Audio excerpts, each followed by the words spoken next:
Hello focus, आप सभी का स्वागत है। इस वीडियो लेक्चर में हम लोग इम्प्रूवमेंट इन फूड रिसोर्सेज के बारे में पढ़ेंगे। चलिए स्टार्ट करते हैं।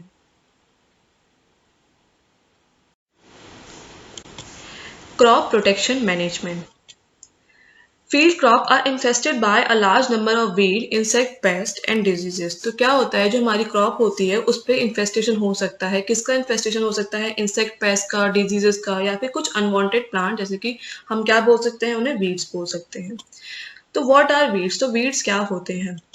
Weeds are the unwanted plant in the cultivated field. तो वीड्स क्या होते हैं? कुछ इस तरह के प्लांट या कुछ ऐसे प्लांट होते हैं जो क्या होता है, हमने उगाए नहीं होते पर वो अपने आप से ग्रो कर जाते हैं। उनको हम क्या बोलते हैं? वीड्स बोलते हैं। इनको अनवांटेड प्लांट्स या अनडिजायरेबल प्लांट भी बोल सकते हैं। इसके एग्जाम्पल में देख सकते हैं, जेंथियम हो गया, पार्थीनियम हो गया, सिप्रस ओटेंडिस हो गया। पार्थीनियम को आई होप आप सभी लोगों ने कभी ना कभी देखा होगा या आपके आसपास भी कभी कभी दिख सकता है। ये किस तरह का दिखता है? इसकी जो लीफ होती है, जो लीफ की मॉर्फोलॉजी होती है, स्ट्रक्चर होता है जो लीफ का, वो कैरेट, जो गाजर होती है, गाजर की लीफ से सिमिलर दिखती है। और जो इसका फ्लावर होता है वो कॉलीफ्लावर की तरह होता है। बहुत छोटे छोटे फूल आते हैं इसके ऊपर व्हाइट रंग के, जो कॉलीफ्लावर की तरह दिखते हैं। Next, weeds compete for food, space, light and reduce the growth of the crop.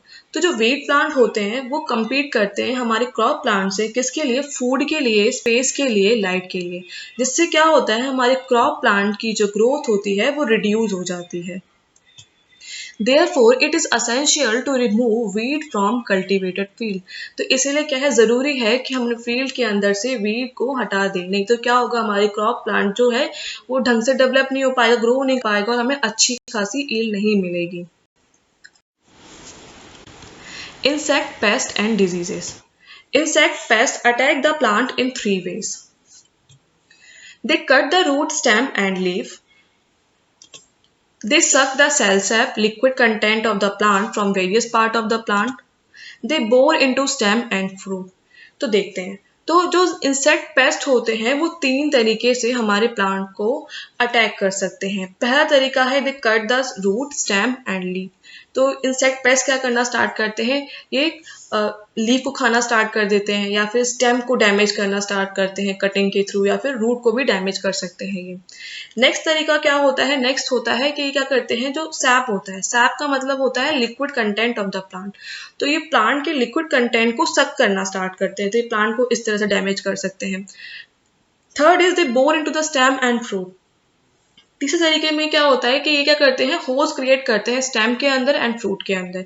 जिससे क्या होता है, हमारी जो क्रॉप, अगर हमने फ्रूट की क्रॉप लगाई है तो उससे क्या होगा, हमारा फ्रूट डैमेज होगा। अगर उसके अंदर होल्स हो जाएंगे तो वो क्या हो जाएगा, डैमेज हो जाएगा।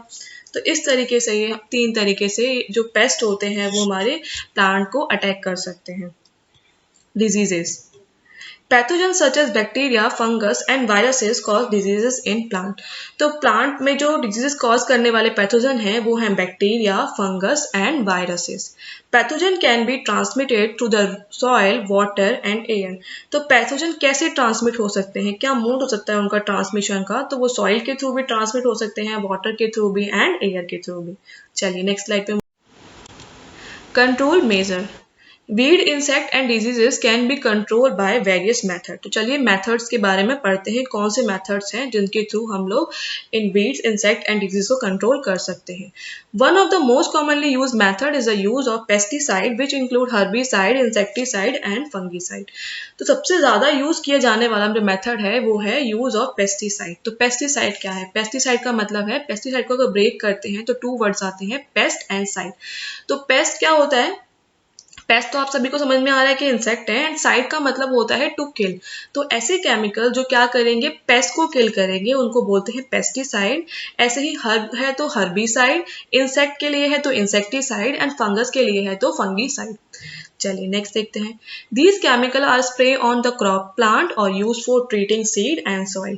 तो किस तरीके से यूज कर सकते हैं हम इस केमिकल को? या तो हम इसको स्प्रे कर दें हमारे क्रॉप प्लांट के ऊपर, या फिर हम अपने सीड को ट्रीट कराएं इन केमिकल से, या फिर हमने सॉइल के अंदर डालें, सॉइल को ट्रीट करें इस केमिकल से, एंड देन अपनी क्रॉप को ग्रो करें।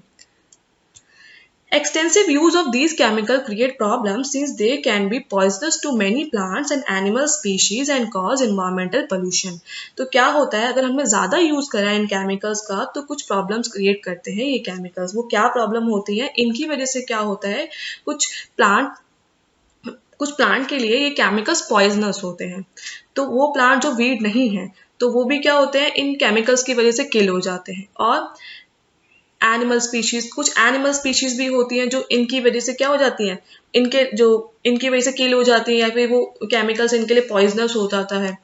And cause environmental pollution. तो थर्ड वाला तो सबको पता है कि इन्वायरमेंटल पॉल्यूशन तो क्रिएट करना है, क्योंकि अगर हम ज़्यादा यूज़ करेंगे इन केमिकल्स का तो इन्वायरमेंटल पॉल्यूशन तो होगा. जैसे वाटर पॉल्यूशन हो सकता है इसका ज़्यादा यूज़ करेंगे तो हम लोग इन पेस्टिसाइड्स का.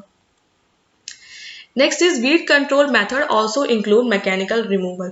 तो वीड का कंट्रोल करने का एक और मेथड भी है. क्या मेथड है, मैकेनिकल रिमूव, मतलब मैनुअली रिमूव करें, आप अपने हाथ से इन वीड्स को भी हटा सकते हैं. चलिए नेक्स्ट, प्रिवेंटिव मेथड. चलिए देखते हैं प्रिवेंटिव मेथड क्या हो सकते हैं. Preventive method such as proper seed bed preparation, timely sowing of crop, intercropping and crop rotation also help in weed control. तो प्रिवेंटिव मेथड्स होते हैं कि हम पहले ही तैयारी कर ले, किसके लिए, कि क्या हो, पहले हम तैयारी कर ले ताकि क्या हो, हमारे क्रॉप के ऊपर कोई इन्फेस्टेशन ना हो पाए. किसका, वीड्स का या फिर डिजीजेस का एंड इंसेक्ट पेस्ट का. तो इसके लिए हम लोग क्या मेथड्स अपना सकते हैं. पहला है प्रॉपर सीड बेड प्रिपरेशन कर सकते हैं. Next is timely sowing of the crop. जिस सीजन में जो क्रॉप ग्रो करी जाने वाली है हम उसका टाइमली सो कर दें. या फिर क्या कर सकते हैं, इंटरक्रॉपिंग कर सकते हैं, crop rotation also help in weed control. तो इंटरक्रॉपिंग एंड क्रॉप रोटेशन से हमारे वीड कंट्रोल में भी हेल्प होती है.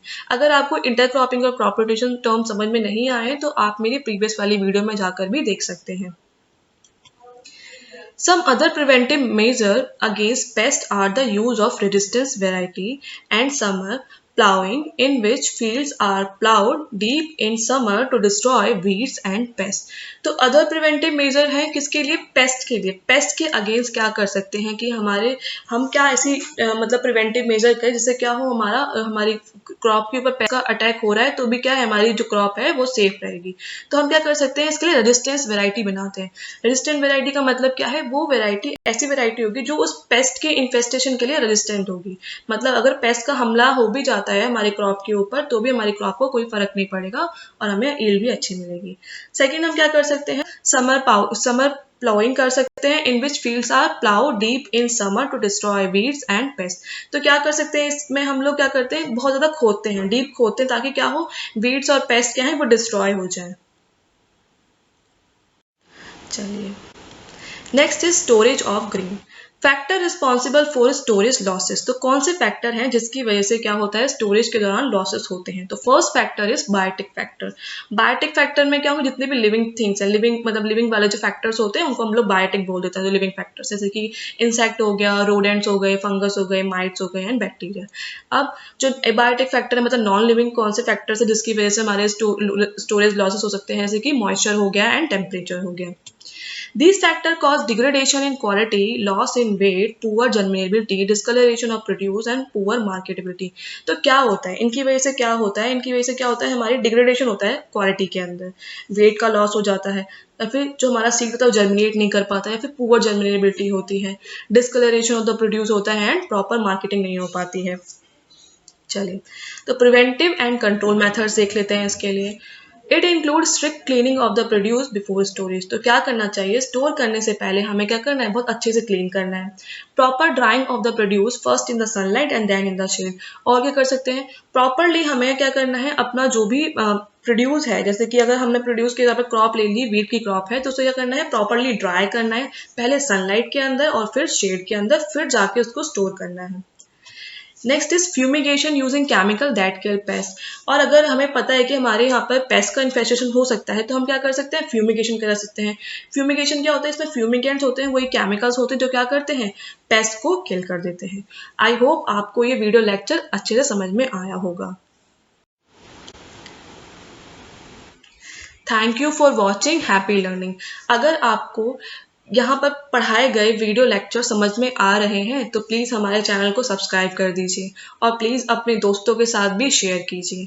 Thank you.